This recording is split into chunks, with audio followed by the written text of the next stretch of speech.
Manuel desenvolveu uma aplicação web em sua máquina local, onde está instalado um servidor web.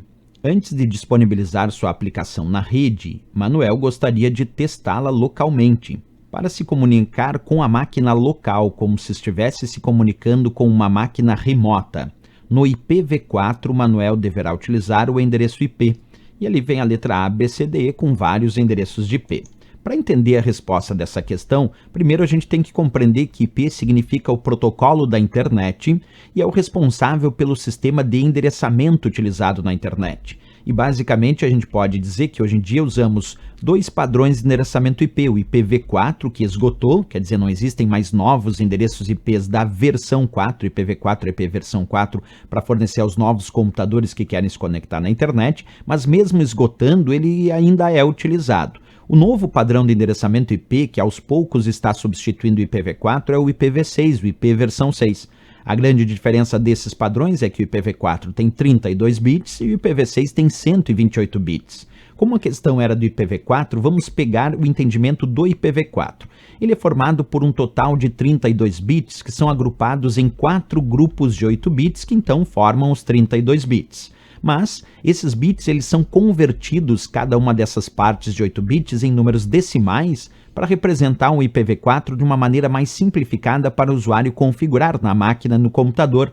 Por exemplo, 192, 1.68, 1.1.100 é a transformação desses bits, desses 32 bits do IPv4 em números decimais. Então o IPv4 é formado por 4 números decimais separados por ponto, 4 partes, números decimais separados por ponto, onde cada parte pode variar de 0 a 255. E aí existem também as classes de atribuição do IPv4, como por exemplo a classe A, que vai de 0 a 127, classe B de 128 a 191, a classe C de 192 a 223, a classe D de 224 a 239 e a classe E de 240 a 255. E são as classes do endereço IP.